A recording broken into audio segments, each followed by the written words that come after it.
While there are plenty of exciting storylines to dive into regarding the Sixers franchise, the biggest story impacting the future of the organization is fully dependent on the health of the 7-foot Cameroonian that we embrace as the face of the franchise. We do have an injury update surrounding Joel Embiid, and it is not exactly what Sixers fans are going to be jumping for joy about. I do want to dive into the latest. While I'm not ready to hit that panic button yet, but my hand is certainly inching closer, and a couple interesting quotes from Daryl Morey that I think he's trying to protect himself from a particular mistake that he made just last year. So let's dive into the latest here, and do first want to start with this report from our guy Tony Jones, who's been all over things out there in Las Vegas, really tapped into the Sixers world at this summer league, but he reports that Joel Embiid still hasn't returned to on-court activities. With the quote, "League sources tell The Athletic that Embiid still hasn't returned to on-court basketball activities. That said, Morey and the front office remain optimistic that Embiid will be on the floor for the season opener." Now, obviously, not an ideal thing here. That when you dive into the timeline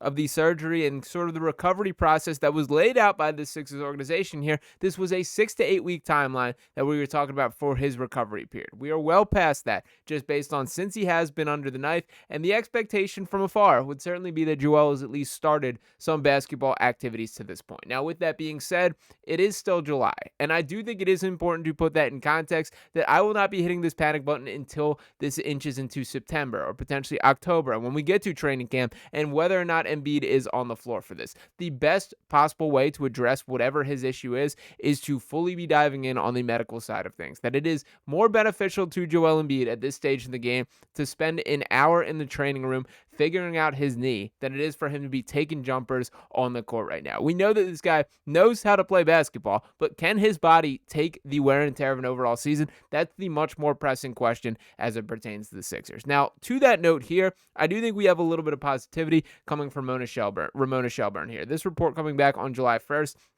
that she mentioned on the ESPN's NBA Today free agency special, and the quote saying, "There's optimism that Joel Embiid will be back for training camp. He's been doing well. He's actually in Philadelphia, and that's a difference from years past where he's in Los Angeles for the summer. The Sixers are watching him every day. They see him all the time." And I do think this is noteworthy here, and I also would like to acknowledge that Ramona Shelburne is incredibly tapped in to the Joel Embiid world here. That when you it's always interesting to me to sort of dive into the web of how do these reporters have relationships and connected with players.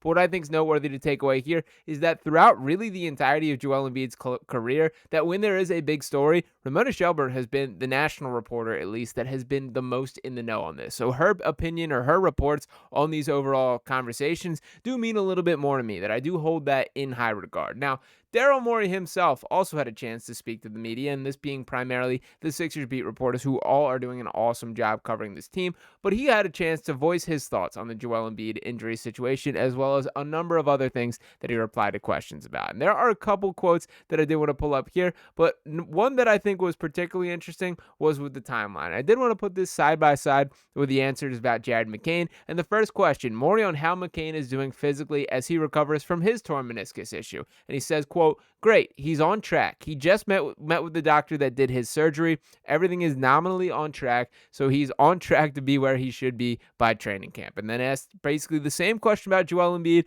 to which Morey replies, quote, "Also on track, yeah. That would be my best anticipation at this point, yeah." So a little bit more of a guarded answer, and certainly not the confidence that he spoke with about Jared McCain. Now, obviously, there's many different factors that separate those two from an injury recovery standpoint. Obviously, McCain about 10 years younger, about 100 pounds lighter, about a foot shorter, and not nearly the injury track record that Joel Embiid has. So that part of it is not a surprise. But what I do think is more telling is that Morey is not going to paint himself in the corner. And if we reflect into what happened last year with Joel Embiid, let's not forget that it was all sunshine and rainbows coming into the season. That at training camp, fresh off the Paul George Max signing here, the Sixers winners of the offseason was being claimed nationally here.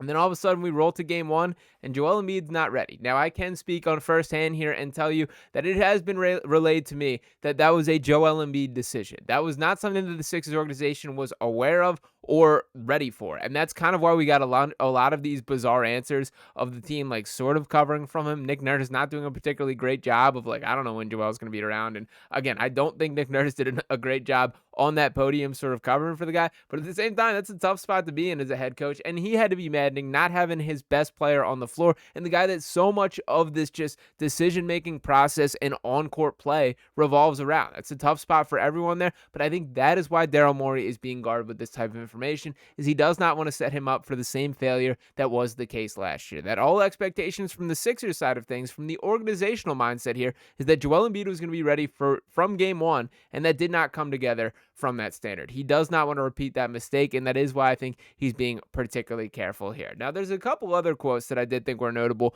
from Daryl Morey in that quote or in that article and interview as well. And this one he pulls up, he was asked sort of about the status and health of the big three overall, and he did lump them into one answer, but sort of brushed over Joel a little. And the first part I do want to circle back to, but the quote in its entirety is, quote, "First and foremost, he, meaning Joel, he's one of our defensive anchors and of the better defensive players."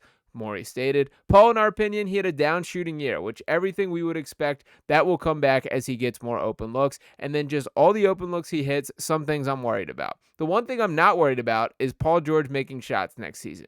And then he also gives us a lot of connective passing and things like that. We expect him to play at a high level and be right there with Tyrese as one of our top three guys." Now, the biggest point that I want to note here, for starters, just how little he went into detail about Joel, but that first sentence is that he's one of our defensive anchors. And my only problem with that statement is last year that was not the case. And that was the most concerning thing about the entirety of the Joel Embiid outlook for me. That throughout his career, it has been true that regardless of the other five guys around him, the Sixers are going to be a good defense if Joel Embiid is on the floor. It does not matter if you have four Georges Niangs running around him, that Joel can cover up enough of that and is that impactful. That was not the case last year, that he looked like a cone out there on defense for stretches.